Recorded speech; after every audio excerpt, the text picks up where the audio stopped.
Bienvenidos de nuevo a Karma Familiar, el canal donde desenmascaramos las traiciones más oscuras y celebramos el triunfo de la justicia.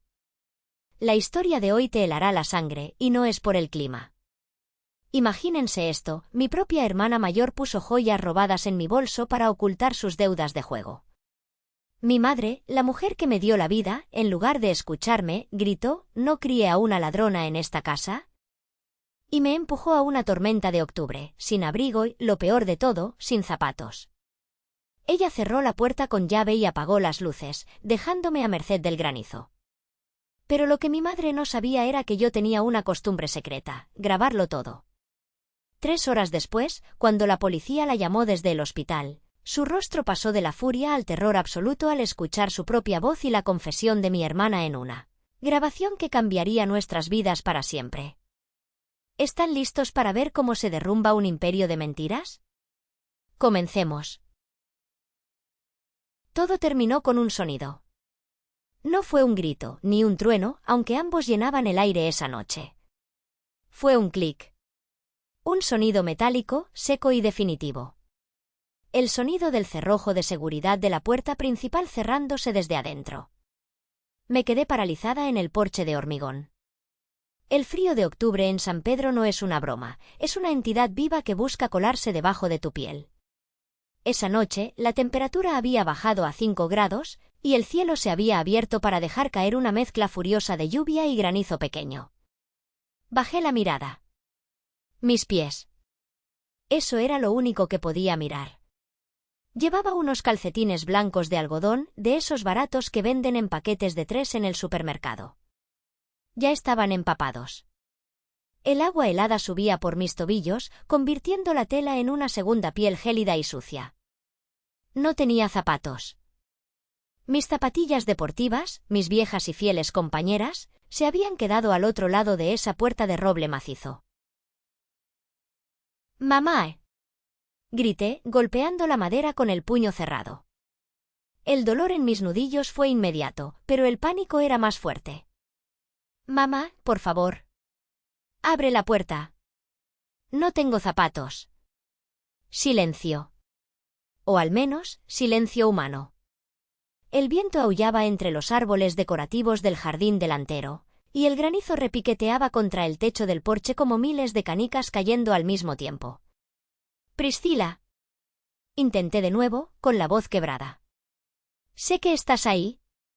Dile a mamá que me deje entrar. Me voy a congelar». Vi cómo la luz cálida de la sala de estar se filtraba por debajo de la puerta. Y entonces, como una sentencia final, esa franja de luz desapareció. Apagaron las luces. Se fueron a dormir. Me habían borrado. Me abracé a mí misma, frotando mis brazos desnudos. Solo llevaba mi camiseta del uniforme de la preparatoria y unos jeans desgastados. Temblaba tanto que mis dientes castañeaban con un ritmo violento e incontrolable. ¿Cómo había llegado a esto? Como una chica de 17 años, con calificaciones perfectas y un trabajo de medio tiempo, ¿termina siendo expulsada de su propia casa como un perro sarnoso en medio de una tormenta? Para entender el final, tengo que contarles el principio. O mejor dicho, el momento en que la trampa se cerró sobre mí, apenas 2 horas antes. Estábamos en la sala. El aire olía a cera de vela cara y al perfume empalagoso de mi madre, Hortensia. Ella estaba obsesionada con las apariencias. Si el Vaticano diera premios a la madre más santa de la colonia, Hortensia tendría 3 trofeos en la repisa. Pero la santidad de mi madre terminaba donde empezaba la puerta de nuestra casa. «Minerva», dijo mi madre, sin mirarme, mientras se ajustaba unos pendientes de perlas frente al espejo. «¿Ya terminaste de limpiar la plata? Mañana viene el comité de caridad y quiero que todo brille. No quiero que piensen que vivimos en la inmundicia». «Ya casi termino, mamá», respondí, bajando la cabeza. Mis manos olían a pulidor de metales. Llevaba 2 horas frotando candelabros y bandejas que nadie usaba nunca. En el sofá de cuero italiano, mi hermana Priscila estaba recostada como una gata satisfecha. A sus 24 años, Priscila no trabajaba, No estudiaba y su única ocupación conocida era gastar el límite de las tarjetas de crédito de mi madre y subir fotos a Instagram con filtros que le borraban hasta la nariz. «Mamá», dijo Priscila, con esa voz arrastrada que usaba cuando quería algo. «Necesito 5.000 pesos para mañana. Es para una inversión. Un curso de maquillaje». «¿Otro curso, mi vida?», preguntó mi madre, con una dulzura que me revolvió el estómago. «Está bien. Sabes que apoyo tu educación. Toma mi bolso, está sobre la mesa. Saca el sobre blanco. Ahí hay 10.000 pesos en efectivo que saqué para la donación de la iglesia. Toma la mitad». Priscila se levantó, sonriendo. Caminó hacia la mesa de centro, tomó el bolso de diseñador de mi madre y comenzó a rebuscar. Yo seguí puliendo un tenedor de plata, intentando hacerme invisible. Sabía que si respiraba demasiado fuerte, mi madre encontraría una razón para regañarme. «Mamá», la voz de Priscila cambió. Sonaba teatral, preocupada. «Aquí no hay ningún sobre». «¿Qué?». Hortensia se giró bruscamente. «No digas tonterías. Lo puse ahí hace media hora, cuando llegué del banco». «No está, mamá». «Mira», Priscila volteó el bolso y sacudió todo sobre la alfombra persa. Maquillaje, llaves, un rosario, pero ningún sobre blanco con 10.000 pesos. El ambiente en la sala cambió instantáneamente. La temperatura pareció bajar 10 grados. Mi madre se puso roja, esa tonalidad específica de rojo que precedía a los gritos. «Esos 10.000 pesos son para el padre Anselmo. No pueden desaparecer», bramó Hortensia. «Busquen bien». Priscila miró alrededor, y entonces sus ojos se posaron en mí. O más bien, en mi mochila escolar, que estaba tirada en una esquina, cerca de donde yo estaba sentada puliendo la plata. «Minerva», dijo Priscila, suavemente, como si le doliera decirlo. «Hace rato, cuando fuiste al baño, te vi cerca del bolso de mamá.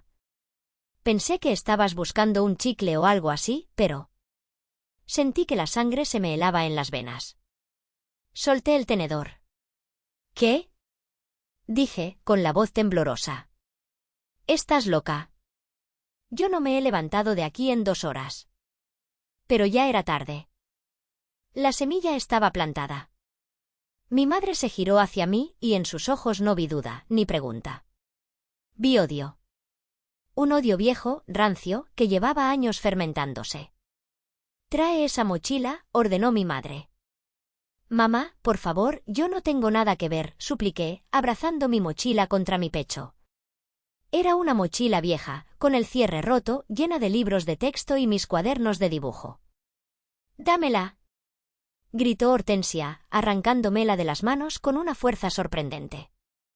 Abrió el cierre principal y, sin miramientos, vació el contenido sobre el suelo de mármol. Libros de historia, bolígrafos, una manzana a medio comer y ahí estaba. Un sobre blanco, inmaculado, sobresaliendo entre las páginas de mi cuaderno de matemáticas. El silencio que siguió fue ensordecedor. Yo miraba el sobre como si fuera una serpiente venenosa. No entendía cómo había llegado ahí. Mi mente corría a 1000 por hora. El baño. Fui al baño hace 15 minutos. Dejé la mochila aquí. Priscila estaba sola en la sala. Mi madre se agachó y recogió el sobre. Lo abrió y contó los billetes de 500 pesos. Estaban todos. 10.000 pesos. Se levantó lentamente. Su rostro ya no estaba rojo, estaba pálido, rígido por una furia fría y controlada. «Eres una ladrona», susurró. «No», grité, poniéndome de pie. «Mamá, te juro que no fui yo». Priscila debió ponerlo ahí. Ella estaba sola. Ella me odia. «Cállate». Priscila intervino, con lágrimas falsas brillando en sus ojos. «¿Cómo puedes culparme a mí? Yo solo quería dinero para un curso. ¿Por qué iba a robarle a mi propia madre? Tú eres la que siempre se queja de que no le damos dinero. Tú eres la resentida». Eres una mentirosa. Le grité a mi hermana. Tú tienes deudas. Te escuché hablando por teléfono ayer con ese tipo de las apuestas. ¡Basta! El grito de mi madre hizo temblar los cristales de la vitrina. Hortensia caminó hacia mí. Por un segundo pensé que me iba a golpear. Cerré los ojos, esperando el impacto. Pero fue peor. Se detuvo a centímetros de mi cara y me escupió las palabras con un veneno lento. Tienes los mismos ojos que tu padre. Ese maldito borracho que me robó los mejores años de mi vida y mis ahorros antes de largarse con una cualquiera. Siempre supe que eras igual a él. Llevas la traición en la sangre, Minerva.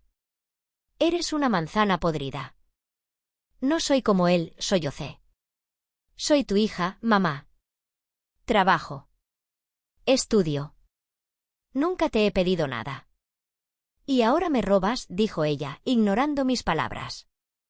No voy a permitir que una criminal viva bajo mi techo. No voy a dormir con miedo a que me acuchilles por la noche para robarme las joyas. ¿De qué estás hablando? Pregunté, confundida. Lárgate, dijo ella, señalando la puerta. Ahora mismo. ¿Qué? Mis piernas flaquearon.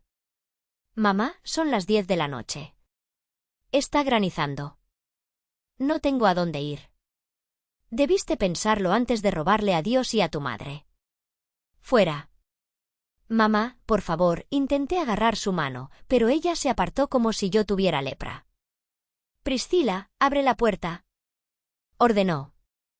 Priscila corrió a la puerta con una obediencia sospechosa y la abrió de par en par. El viento helado entró en la sala, agitando las cortinas de seda. ¡Fuera! Gritó mi madre, empujándome por la espalda. Tropecé. Mis calcetines resbalaron en el mármol y caí de rodillas. Me levanté a duras penas, siendo empujada hacia la salida. ¡Mis zapatos! Grité, mirando hacia el zapatero que estaba junto a la entrada. Déjame ponerme los zapatos, por favor. Los ladrones no necesitan zapatos, necesitan correr, dijo mi madre, dándome el empujón final. Salí despedida hacia el porche húmedo. Casi me caigo de nuevo.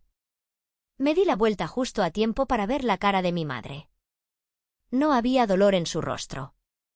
Había satisfacción. La satisfacción de deshacerse de algo que le estorbaba. Y detrás de ella, Priscila sonreía, una sonrisa pequeña y cruel, mientras sostenía el bolso de mi madre con fuerza. «Espero que te congeles», gritó mi madre antes de cerrar la puerta. Y ahí estaba yo. 17 años. Sin dinero. Sin zapatos.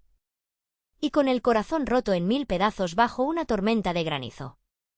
Los primeros 500 metros fueron pura adrenalina. La ira me mantenía caliente. ¿Cómo pudieron hacerme esto? ¿Cómo puede una madre hacerle esto a su hija? Pero la adrenalina es un combustible que se quema rápido, y cuando se acaba, solo queda la realidad física. Y la realidad era brutal. La calle de mi colonia era de adoquines elegantes, diseñados para verse bonitos desde las ventanas de los autos de lujo, no para ser caminados en calcetines mojados. Cada piedra se sentía como un cuchillo. Pisé algo afilado, probablemente una rama rota o un trozo de vidrio, y sentí un pinchazo agudo en el talón izquierdo, seguido de una calidez repentina que sabía que era sangre. Pero no me detuve. No podía detenerme. El granizo había parado, pero la lluvia fría caía con una constancia depresiva. Mi camiseta estaba pegada a mi cuerpo. No sentía mis dedos de las manos. Intenté soplarlos para calentarlos, pero mi aliento salía como nubes blancas que desaparecían al instante. Recordé mi teléfono. Dios mío, mi teléfono. Me detuve bajo la escasa protección de un árbol. Mis manos temblaban tanto que casi se me cae el aparato al sacarlo del bolsillo trasero. Presioné el botón de encendido. La pantalla se iluminó, mostrándome dos cosas: la batería estaba al 12%, y había una notificación roja en la parte superior. Grabadora de voz, grabando, 2 horas, 18 minutos y 45 segundos. Me quedé mirando la pantalla, parpadeando para quitarme las gotas de lluvia de las pestañas. ¿Grabando? Entonces lo recordé. La costumbre. Mi seguro de vida. Cuando mi madre empezó a gritar por el sobreperdido, mi mano había ido automáticamente al bolsillo, había desbloqueado el teléfono con la huella y había presionado el atajo de grabación. Lo había hecho cientos de veces antes para volver a escuchar las discusiones y asegurarme de que no estaba loca, de que realmente me decían esas cosas horribles. Con los dedos entumecidos, detuve la grabación. El archivo se guardó automáticamente. Guardado, 14 de octubre, 10:15 de la noche. Quise escucharlo, quise buscar la prueba de mi inocencia, pero el frío me golpeó con una nueva ola de violencia. Mis rodillas chocaron entre sí. Empecé a sentirme mareada. El mundo daba vueltas. Hipotermia, pensó mi cerebro racional, esa parte de mí que siempre sacaba 10 en biología. Estás entrando en la fase 2. Confusión. Letargo. Guardé el teléfono. Tenía que llegar a la avenida principal. Ahí pasaban patrullas. Ahí había gente. Caminé. O más bien, me arrastré. No sentía mis pies. Eran bloques de hielo pesados. Ya no dolían, lo cual era mala señal. Significaba que los nervios estaban dejando de responder. Llegué a la avenida López Mateos. Estaba desierta. Los autos pasaban a toda velocidad, levantando cortinas de agua sucia. Nadie miraba a la orilla. Nadie veía a la chica empapada, caminando como un zombi. De repente, las luces de la ciudad empezaron a difuminarse. Se convirtieron en líneas largas y brillantes. Mis piernas decidieron que ya habían tenido suficiente. Simplemente dejaron de funcionar. Caí de rodillas sobre el asfalto rugoso, raspándome la piel, pero ni siquiera sentí el ardor. Me dejé caer de costado. El asfalto estaba frío, pero mi cuerpo estaba tan caliente por dentro, una fiebre falsa, que se sentía casi cómodo. Voy a dormir un ratito, pensé. Solo un ratito. Cerré los ojos. Y entonces vi luces azules y rojas bailando detrás de mis párpados. Y una sirena. Uy, uy, uy, uy. Sonaba lejos, como en una película. Oficial Macario. Mire allí. Hay alguien tirado. Una voz de mujer, distorsionada por el viento. Sentí pasos corriendo. Chapoteo de botas pesadas en los charcos. Y luego, unas manos grandes y fuertes me giraron. ¡Dios santo! Es una niña. La voz de un hombre, profunda y rasposa. Está helada. Rápido, trae la manta térmica. Abrí un ojo. Vi una cara arrugada, con un bigote gris espeso, bajo una gorra de policía empapada. El hombre me miraba con horror. Sus ojos bajaron a mis pies. No tiene zapatos.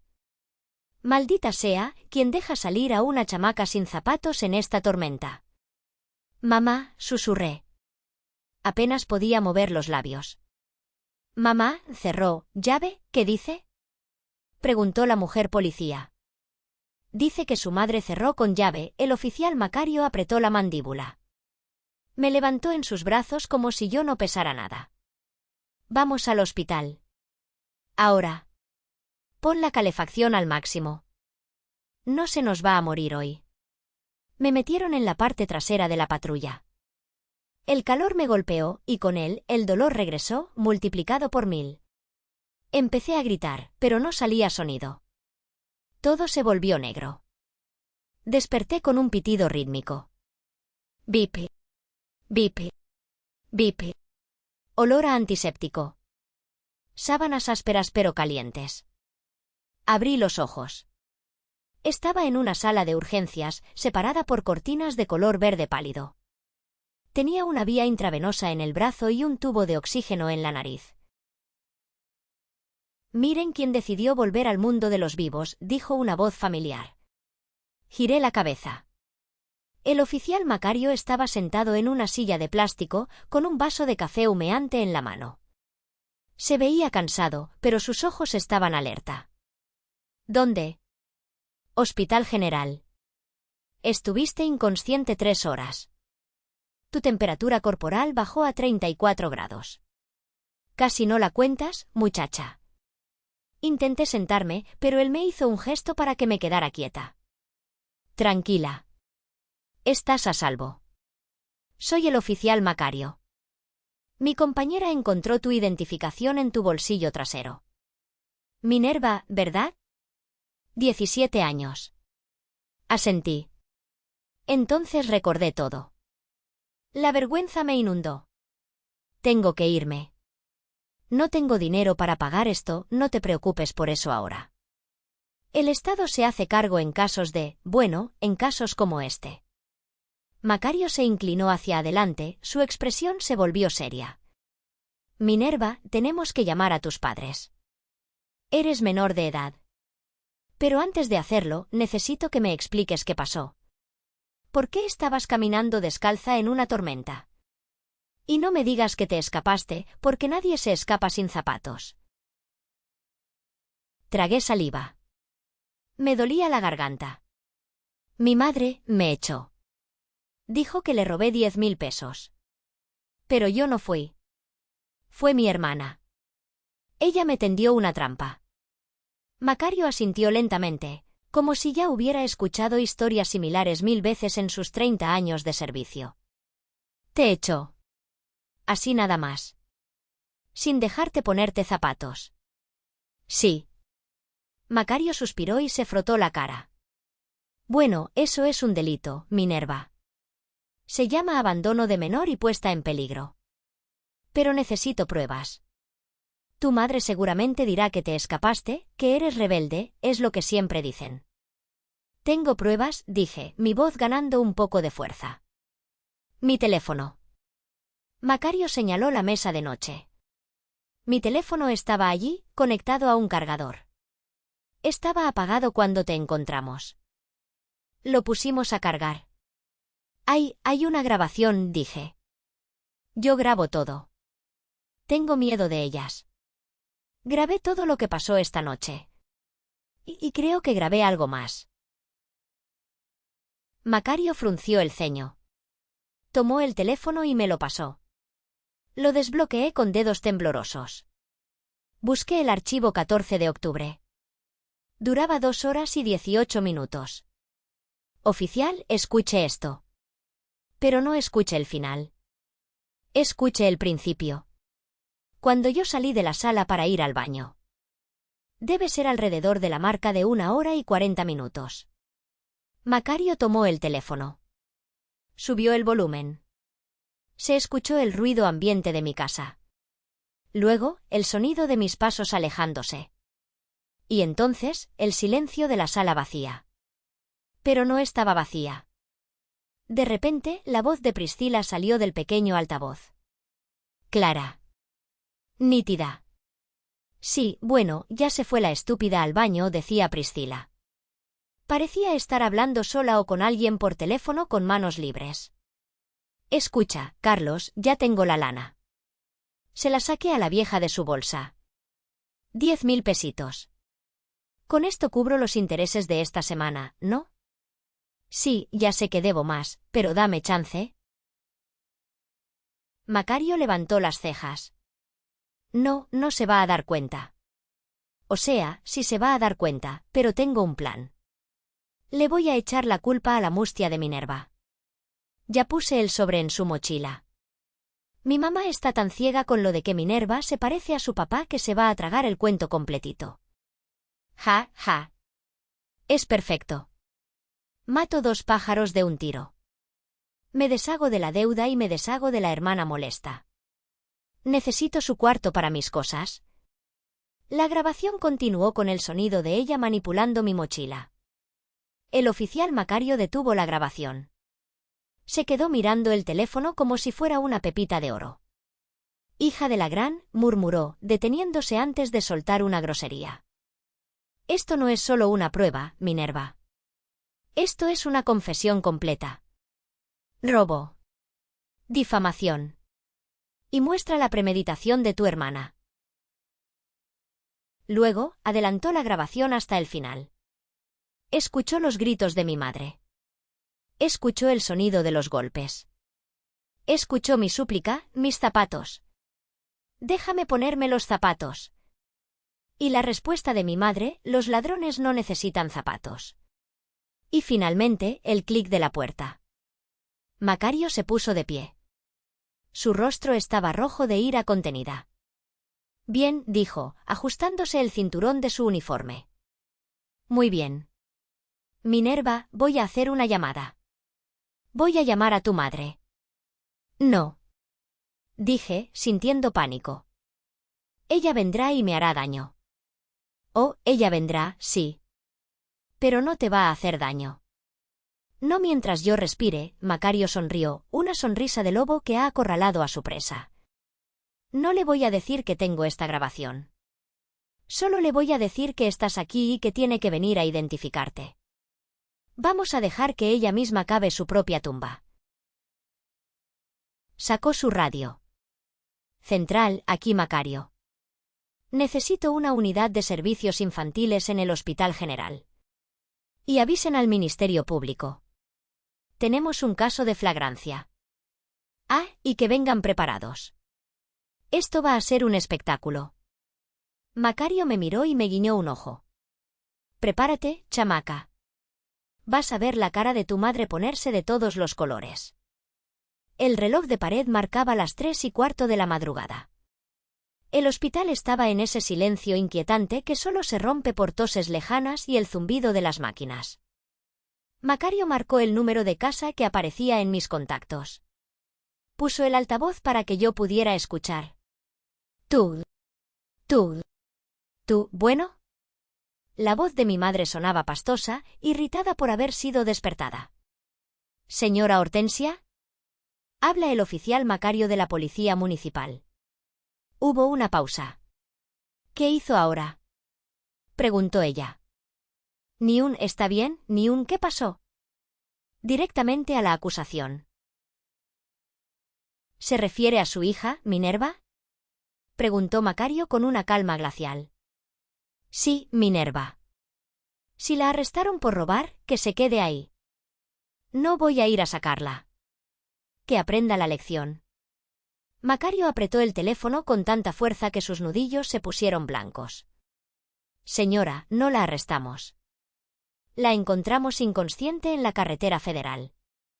Con hipotermia severa. Está en el Hospital General. Hubo un silencio al otro lado.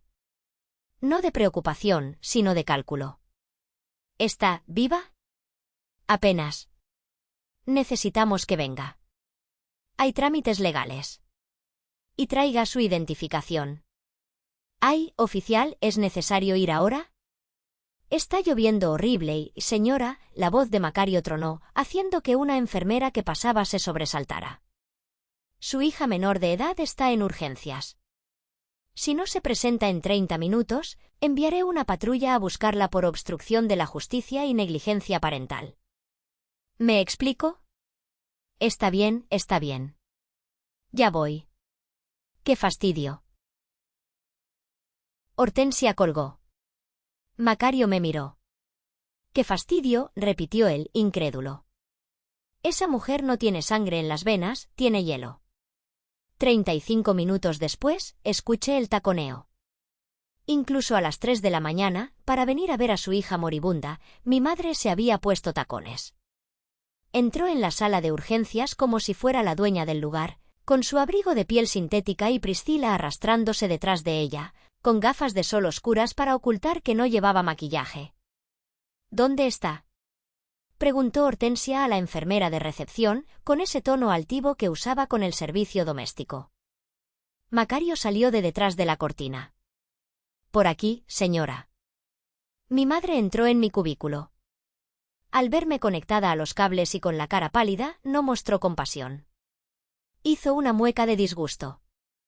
Mira nada más el espectáculo que armas, Minerva, dijo ella, cruzándose de brazos. ¿Hipotermia? Por favor. Siempre fuiste una dramática. Todo esto para no admitir que robaste. Buenas noches a usted también, señora, dijo Macario, cerrando la cortina detrás de ellas, bloqueando la salida.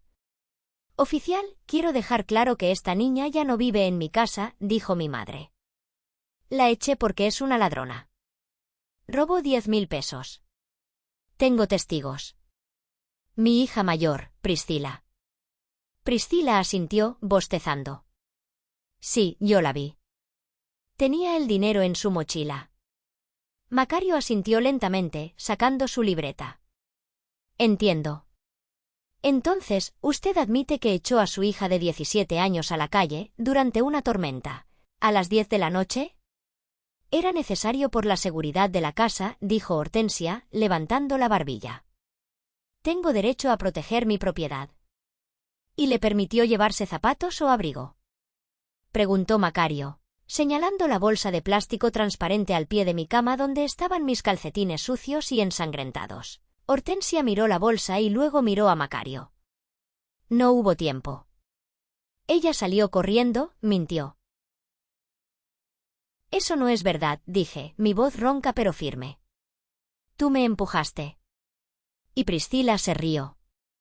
Mentirosa. Chilló Priscila. Oficial, no le crea.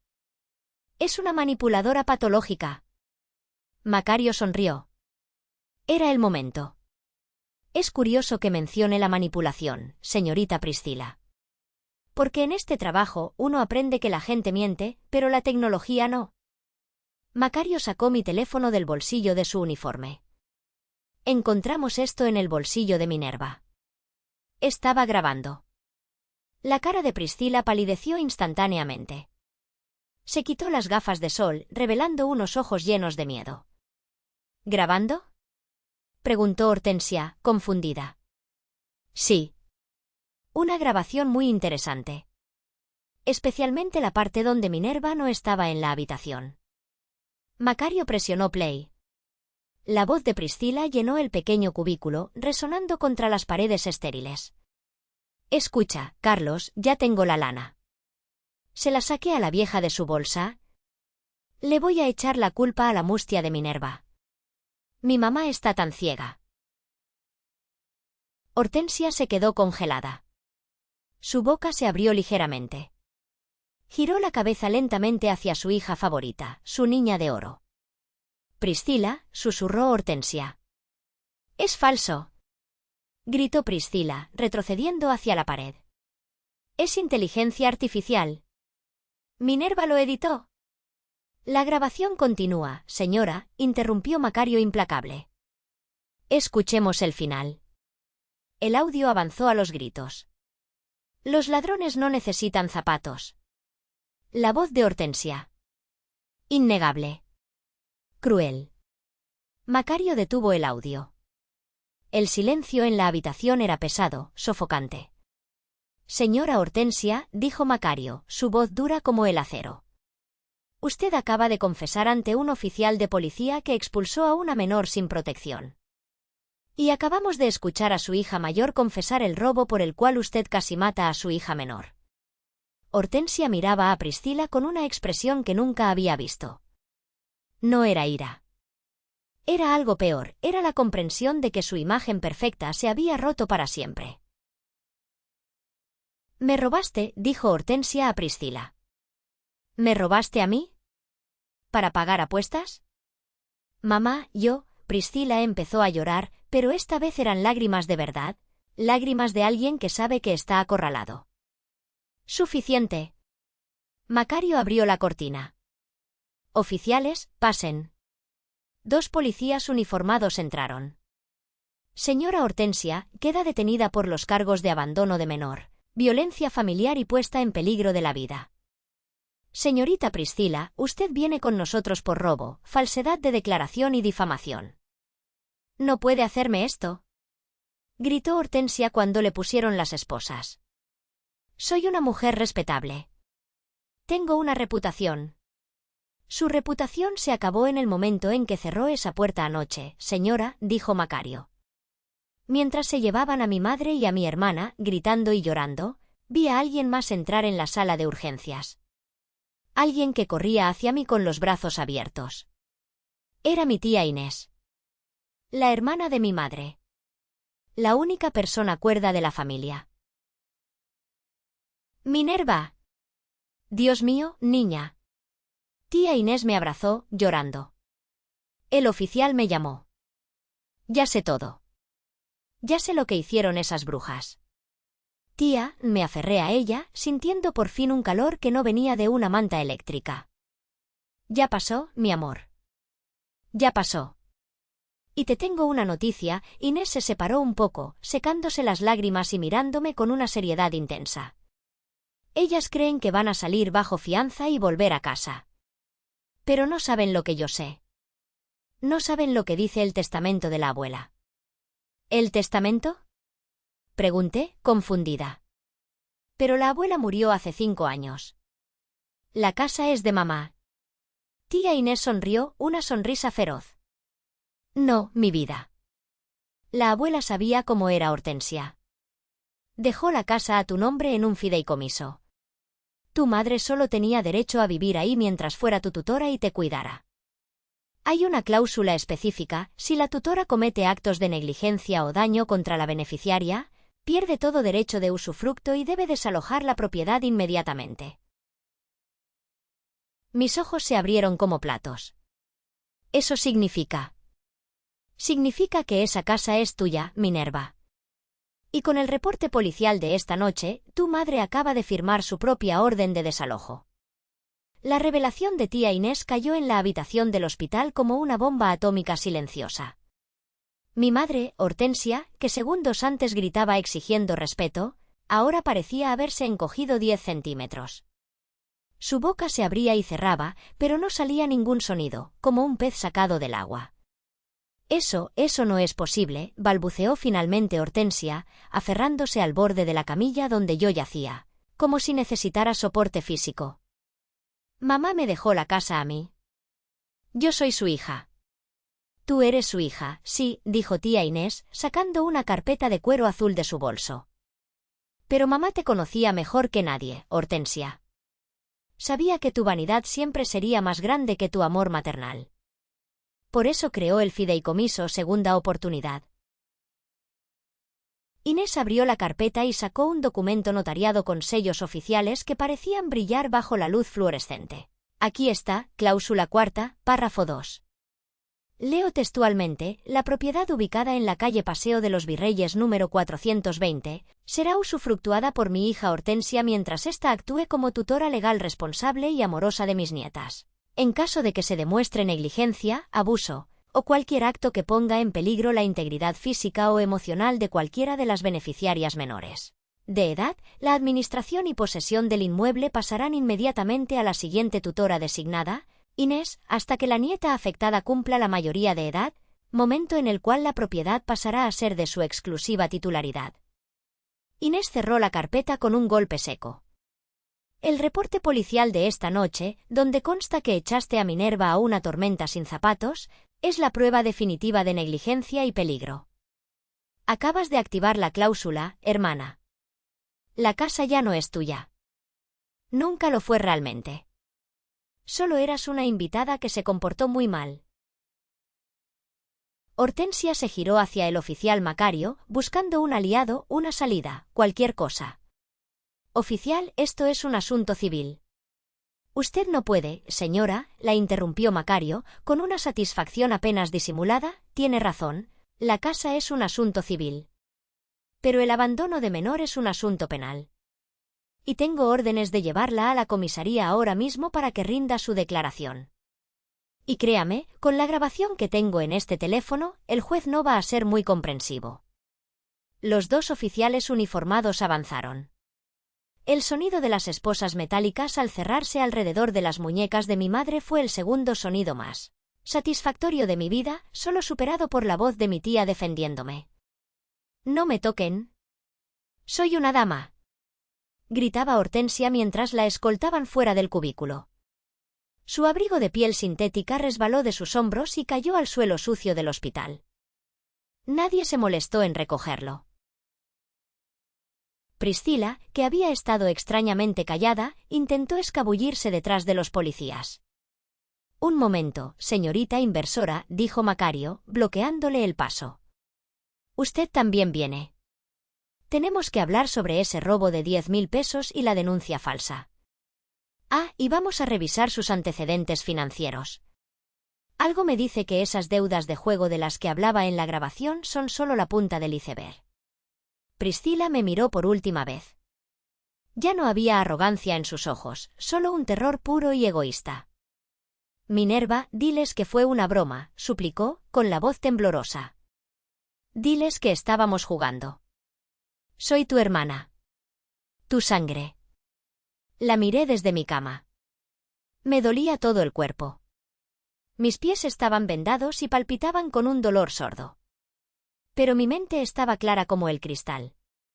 Mi hermana me habría traído zapatos, dije suavemente. Tú solo eres la chica que vive en mi casa. Se las llevaron. El silencio regresó al cubículo, pero esta vez no era un silencio opresivo. Era un silencio limpio. Tía Inés se sentó en el borde de mi cama y me acarició el cabello, como hacía cuando era niña y mamá se olvidaba de recogerme de la escuela. Descansa, mi niña, susurró Inés. Se acabó la pesadilla. A partir de ahora, yo me encargo de todo. Y por primera vez en 17 años, cerré los ojos y dormí sin miedo. Pasaron 10 días antes de que pudiera salir del hospital. La recuperación fue lenta. Mis pies habían sufrido daños por el frío, y los médicos dijeron que tendría sensibilidad en los dedos durante años, un recordatorio permanente de esa noche. El día que me dieron el alta, el cielo estaba azul, un azul insultantemente brillante que contrastaba con la tormenta de mis recuerdos. Tía Inés me recogió en su camioneta. ¿Estás lista?, me preguntó mientras me ayudaba a subir. Yo llevaba muletas y unas botas ortopédicas especiales. Lista, respondí. No íbamos a la casa de mi tía. Íbamos a mi casa.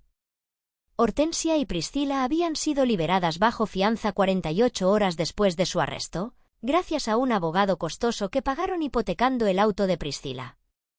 Pero la orden judicial sobre la casa había sido ejecutada con una rapidez asombrosa. Tía Inés no había perdido el tiempo. El juez familiar, al ver las pruebas, había concedido una orden de desalojo inmediata. Tenían hasta el mediodía de hoy para sacar sus cosas. Llegamos a la calle Paseo de los Virreyes a las 11:30 de la mañana. Había un camión de mudanzas estacionado frente a la casa. Pero no era una mudanza ordenada. Era un caos. Cajas tiradas en el césped, ropa amontonada en bolsas de basura negras. Hortensia estaba de pie en la entrada, gritándole a los hombres de la mudanza. Se veía terrible. Había envejecido 10 años en 10 días. Su cabello, siempre impecablemente peinado, estaba recogido en un chongo desordenado, y llevaba ropa deportiva barata. Cuando vio bajar a Inés y luego a mí, apoyada en mis muletas, se detuvo en seco. Caminé, o cojeé, y por el sendero de entrada. El mismo sendero por el que había sido arrastrada hacia la oscuridad. Ahora volvía a plena luz del día. «Vienes a regodearte, ¿verdad?», escupió Hortensia cuando estuve lo suficientemente cerca. Su voz estaba ronca. «Eres una víbora, Minerva. Echar a tu propia madre a la calle. ¿Qué dirá Dios de esto?». «Dios sabe que tú me echaste primero, mamá», dije, manteniendo la calma. «Y Dios sabe que tú cerraste la puerta con llave. Yo solo estoy abriéndola con la llave correcta». Priscila salió de la casa arrastrando una maleta rosa gigante. Al verme, soltó la maleta y corrió hacia mí. «Minerva. Gracias a Dios que viniste», dijo, intentando agarrar mi brazo. «Tienes que detener esto. Mamá está loca. El abogado dice que si retiro los cargos contra mí, puedo ir a la cárcel. Tienes que decirles que te di permiso para grabar, que fue un malentendido. Por favor. No tengo a dónde ir. Carlos me dejó cuando supo que no tenía dinero». La miré con una mezcla de pena y asco. Siempre había sido así, Priscila rompía algo y esperaba que los demás recogieran los pedazos. No puedo ayudarte, Priscila, dije. La grabación está en manos de la fiscalía. Ya no depende de mí. Es el Estado contra ustedes. Pero la casa, gritó Hortensia, dando un paso adelante. Esta es mi casa. Yo la decoré. Yo elegí las cortinas. La abuela compró esta casa, intervino tía Inés, poniéndose entre mi madre y yo como un escudo. Y la abuela decidió quién merecía vivir en ella. Se acabó el tiempo, Hortensia. El alguacil llegará en 15 minutos para cambiar las cerraduras. Si quedan cosas adentro para entonces, se considerarán abandonadas. Hortensia miró la casa, su reino perdido, y luego me miró a mí. Por un segundo, vi una chispa de algo que podría haber sido arrepentimiento, pero fue rápidamente sofocada por su orgullo. Quédate con la maldita casa, dijo con desprecio. Está llena de goteras de todos modos. Pero recuerda esto, Minerva, nunca serás feliz aquí. Esta casa tiene mi esencia en las paredes. No te preocupes, respondí. Voy a pintar. El alguacil llegó puntualmente a las 12. Observé desde el coche de tía Inés cómo mi madre y mi hermana subían a un taxi, porque el auto de mi madre había sido embargado para pagar la fianza. Se fueron sin mirar atrás. Cuando el cerrajero terminó su trabajo, me entregó un juego de llaves nuevas. Brillaban bajo el sol. Entré en la casa. Estaba vacía de muebles, pero llena de basura. Habían arrancado las cortinas. Habían manchado la alfombra. Pero se sentía diferente. El aire ya no era pesado. Olía a posibilidad. Fui a mi antigua habitación. Era pequeña, oscura. Luego fui a la habitación de Priscila, la grande, la que tenía balcón y baño privado. Creo que esta será mi nueva habitación, dije en voz alta. Tía Inés sonrió y me apretó el hombro. Bienvenida a casa, Minerva. Dicen que el tiempo pone a cada uno en su lugar. A veces tarda, pero en mi caso, el universo pareció tener prisa. Han pasado 5 años desde la tormenta de octubre. 5 años desde que dejé de ser la hija invisible y me convertí en la dueña de mi destino. Tengo 22 años ahora. Acabo de graduarme con honores de la Facultad de Derecho de la Universidad Nacional. No elegí Derecho por casualidad. Lo elegí porque quería entender las reglas del juego que casi me destruyen, para asegurarme de que nadie más tuviera que jugar sin defensa. La casa en San Pedro ya no existe. Bueno, la estructura sí, pero la vendí hace 3 años. No podía vivir ahí. Demasiados fantasmas. Con el dinero de la venta, que fue una suma considerable de 4,5 millones de pesos, pagué mi carrera. Invertí en un departamento moderno en el centro de la ciudad y creé un pequeño fondo de ayuda para adolescentes en situación de calle. Hoy es un día importante. Tengo mi primera entrevista de trabajo en un bufete prestigioso especializado en derecho familiar. Llevo un traje sastre color crema y, lo más importante, unos zapatos de tacón italianos de cuero suave. Mis pies todavía duelen cuando cambia el clima, un recordatorio constante, pero camino con la cabeza alta. Entré en el edificio de oficinas de cristal y acero. El vestíbulo era impresionante, con suelos de mármol pulido que reflejaban la luz. Mientras me dirigía a los ascensores, vi un cartel amarillo de cuidado, piso mojado. Una mujer estaba pasando el trapeador cerca de los torniquetes de entrada. Llevaba un uniforme gris desgastado, un poco grande para su figura encorvada. Su cabello, antes teñido de rubio cenizo, ahora era una mezcla de gris y blanco, recogido en una red para el cabello. Algo en la forma en que movía los hombros me resultó familiar. Una tensión rígida, una furia contenida en cada movimiento del trapeador. Me detuve. La mujer levantó la vista. Nuestros ojos se encontraron. Era Hortensia. Había envejecido terriblemente.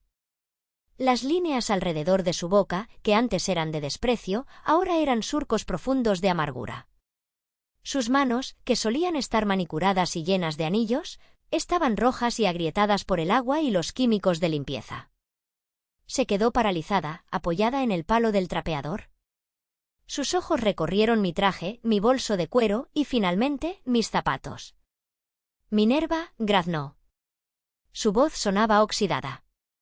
Hortensia, respondí. Ya no podía llamarla madre. Esa palabra le quedaba grande. Mírate, dijo ella, con una mueca que intentaba ser una sonrisa pero parecía más una mueca de dolor. Toda una abogada, ¿eh? Siempre supe que llegarías lejos. Siempre se lo dije a la gente, mi Minerva es muy inteligente. Sentí una punzada de incredulidad. La audacia de esta mujer no tenía límites. ¿Ah, sí? Dije fríamente. Porque lo último que recuerdo que me dijiste fue que era una manzana podrida y que ojalá me congelara.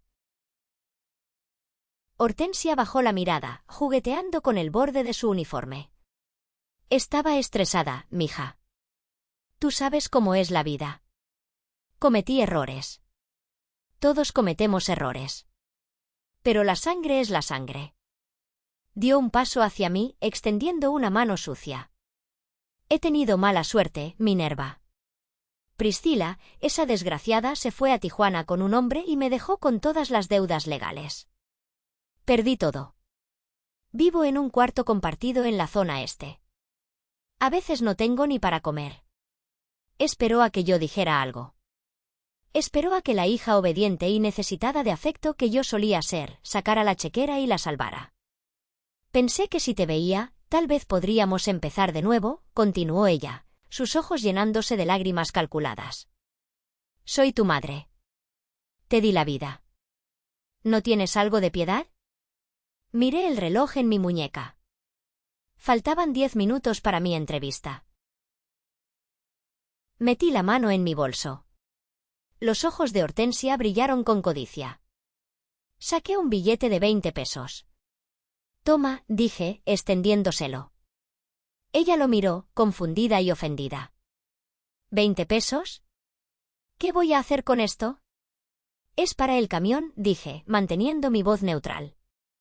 Y un consejo gratis, de abogada conocida, el abandono tiene consecuencias, Hortensia.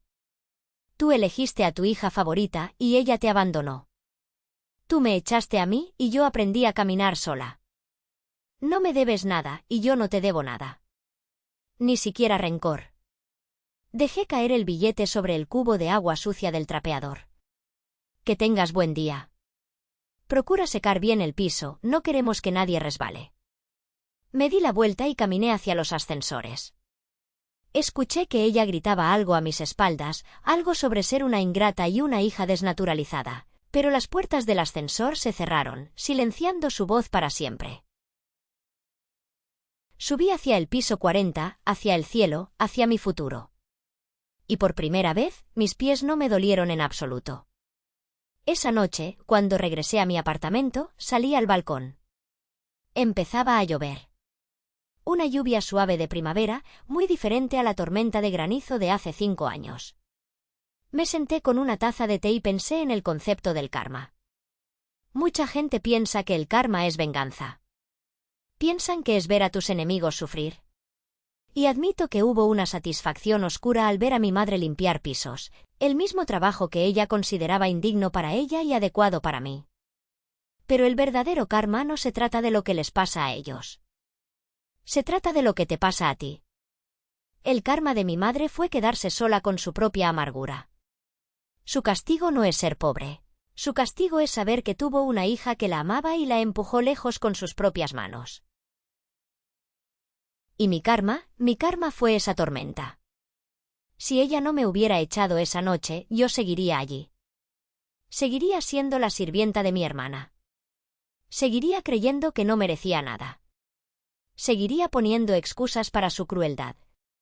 Esa puerta cerrada en mi cara fue lo mejor que me pudo haber pasado. Me obligó a buscar calor en otros lugares. Me obligó a encontrar mi propia fuerza. Me obligó a descubrir que la familia no se define por el ADN, sino por quién te sostiene el paraguas cuando llueve. Tía Inés, el oficial Macario, que ahora es el padrino de mi graduación, mis amigos, ellos son mi familia. Miro mis pies descalzos sobre la alfombra suave de mi sala. Veo las pequeñas cicatrices blancas en mis dedos, marcas del frío que nunca se irán del todo. Pero ya no las escondo.